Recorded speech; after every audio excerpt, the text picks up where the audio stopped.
Pastoral Ministry, Chapter 12. Personal Health. Stress. Ministry is exhausting work. If a minister during his leisure time engages in labor in his orchard or garden, shall he deduct that time from his salary? Certainly not, any more than he should put in his time when he is called to work over hours in ministerial labor.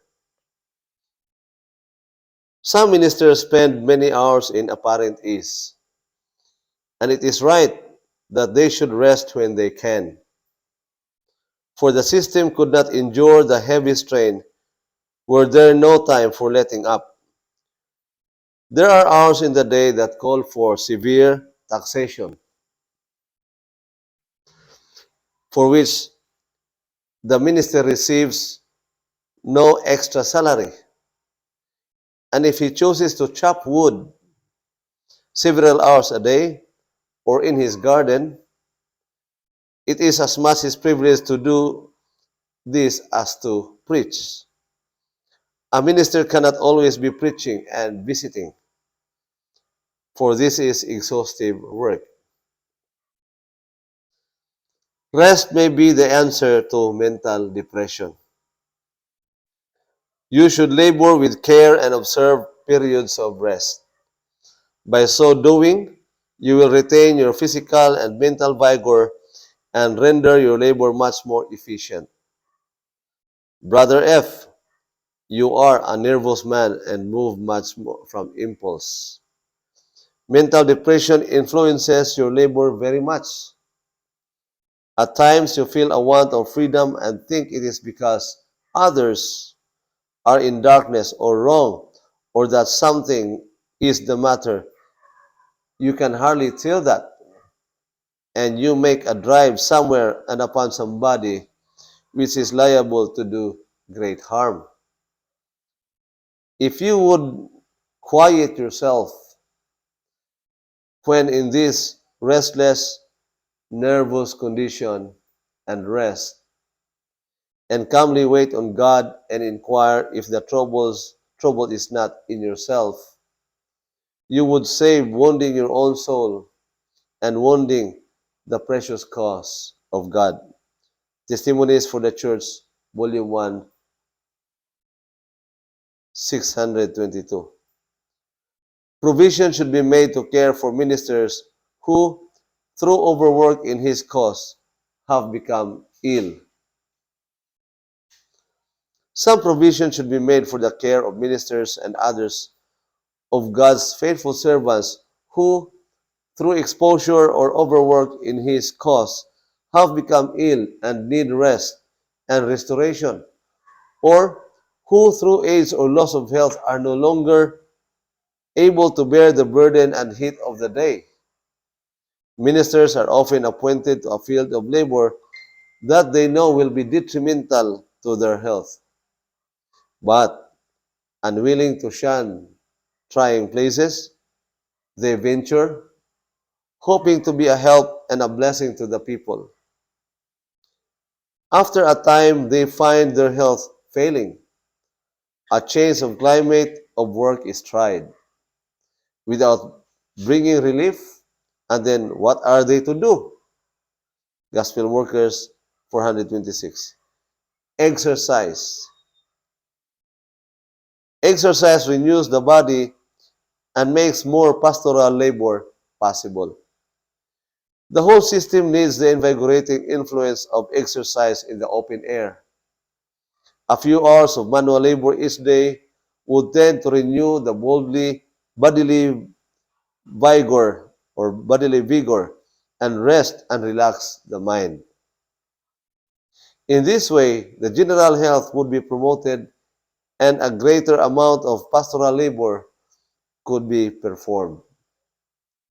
The incessant reading and writing of many ministers unfit them for pastoral work.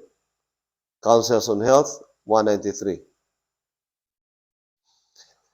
Ministers should not act as though physical activity is beneath their dignity. My dear sister, I speak plainly, for I dare not to do for I dare not do otherwise. I plead with you to take up life's burdens instead of shunning them. Help your husband by helping yourself. The ideas which you both hold of the dignity to be maintained by the minister are not in accordance with the example of our Lord. The minister of Christ should possess sobriety, meekness, love, long-suffering, forbearance, pity, and courtesy. He should be circumspect, elevated in thought and conversation, and of blameless deportment. This is gospel dignity. But if a minister comes to a family where he can wait on himself, he should do so by all means, and he should, by his example, encourage industry by engaging in physical labor when he has not a multiplicity of other duties and burdens. He will not detract from his dignity and will better relate himself to health and life by engaging in useful labor. The circulation of the blood will be better equalized. Physical labor, a diversion from mental, will draw the blood from the brain. It is essential for your husband to have more physical labor in order to relieve the brain. Digestion will be promoted by physical exercise. When not positively urged, uh, if he would spend a part of every day in physical exercise, when not positively urged by a protracted effort in a course of meetings, it would be an advantage to him and would not detract from ministerial dignity. The example would be in accordance with that of our Divine Master. Testimonies for the Church, Volume 2, 568. Physical labor is a blessing, but spending too much time at it robs God of the service He requires of the minister. Brother D is active and willing to bear burdens that are not connected with his calling. And he has had his mind and time too much engrossed in temporal things. Some ministers maintain a certain dignity not in accordance with the life of Christ and are unwilling to make themselves useful by engaging in physical labor, as occasion may require, to lighten the burdens of those whose hospitalities they share and to relieve them of care. Physical exercise would prove a blessing to them rather than injury. In helping others, they would advantage themselves. But some go to the other extreme, when their time and strength are all required in the work and cause of God. They are willing to engage in labor and become servants of all, even in temporal things, and they really rob God of the service He requires of them. Thus, trivial matters take up precious time which should be devoted to the interests of God's cause. Testimonies for the Church, Volume 2, page 643. Diet. Too much food and too little exercise enfeeble the mind and moral powers. Some of our ministers eat very heartily and then do not exercise sufficiently to work off the waste matter which accumulates in the system. They will eat and then spend most of their time sitting down, reading, studying, or writing, when a share of their time should be devoted to systematic physical labor. Our preachers will certainly break down in health unless they are more careful not to overload the stomach by too great a quantity of even healthful food. I saw that you, brother and sister A, were both in danger on this point. Overeating prevents the free flow of thought and words, and that intensity of feeling which is so necessary in order to impress the truth upon the heart of the hearer.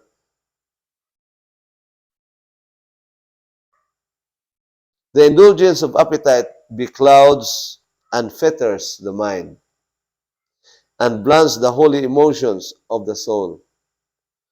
The mental and moral powers of some of our preachers are enfeebled by improper eating and lack of physical exercise.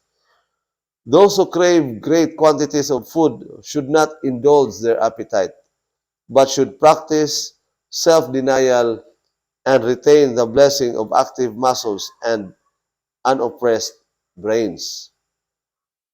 Overeating stupefies the entire being by diverting the energies from the other organs to do the work of the stomach. Testimonies for the Church, Volume 3, 310. Replace flesh foods with fruits and grains in proper quantities. As God's messengers, shall we not bear a decided testimony against the indulgence of perverted appetite? Will those who claim to be ministers of the gospel, proclaiming the most solemn truth ever given to mortals, make the stomach a cesspool?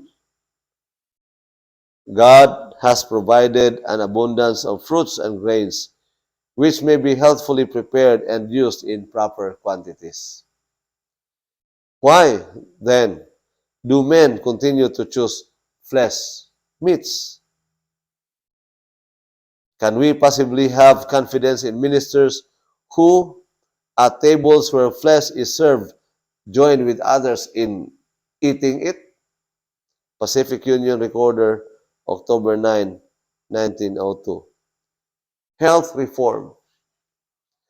Preachers should teach health reform, but they should not make it their leading theme. The health reform is closely connected with the work of the third message, yet it is not the message. Our preachers should teach the health reform, yet they should not make this the leading theme in the place of the message. Its place is among those subjects which set forth the preparatory work to meet the events brought to view by the message. Among these, it is prominent. The Review and Herald, May 7, 1914. Some ministers have little interest in health reform because it opposes their self-indulgence. Why do some of our ministering brethren manifest so little interest in health reform? It is because instruction on temperance in all things is opposed to their practice of self-indulgence. In some places, this has been the great stumbling block in the way of our bringing the people to investigate and practice and teach health reform. No man should be set apart as a teacher of the people while his own teaching or example contradicts the testimony God has given his servants to bear in regard to diet, for this will bring confusion. His disregard of health reform unfits him to stand as the Lord's messenger. Counsels on Diet and Foods, 453. Pale-faced ministers cause a stigma to rest on the cause of health reform. Because of imprudence in eating, the senses of some seem to be half paralyzed, and they are sluggish and sleepy. These pale-faced ministers who are suffering in consequence of self-indulgence of the appetite are no recommendation of health reform. When suffering from overwork, it would be much better to drop out a meal occasionally and thus give nature a chance to rally. Our laborers could do more by their example to advance health reform than by preaching it. When elaborate preparations are made for them by well-meaning friends, they are strongly tempted to disregard principle. But by refusing the dainty dishes, the rich condiments, the tea and coffee, they may prove themselves to be practical health reformers. Some are now suffering in consequence of transgressing the laws of life, thus causing a stigma to rest on the cause of health reform. Testimonies for the Church, Volume 4, page 417. Balance. The mind may be exercised with comparative safety if the physical powers are equally taxed. The mind is not to be constantly taxed to the neglect of the physical powers. The ignorance of physiology and the neglect to observe the laws of health have brought many to the grave who might have lived to labor and study intelligently. The proper exercise of mind and body will develop and strengthen all the powers. Both mind and body will be preserved and will be capable of doing a variety of work.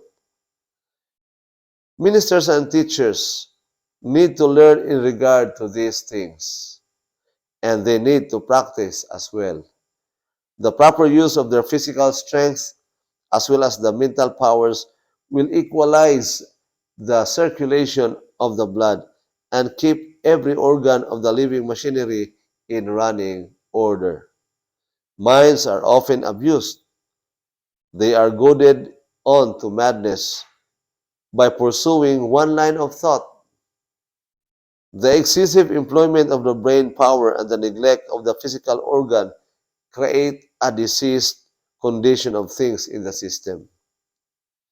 Every faculty of the mind may be exercised with comparative safety if the physical powers are equally taxed, and the subject of thought varied. We need a change of employment, and nature is a living, healthful teacher. Life Sketches of Ellen G. White, pages 354 and 353 and 354. So this is Pastoral Ministry, Chapter 12, Personal Health. Thank you.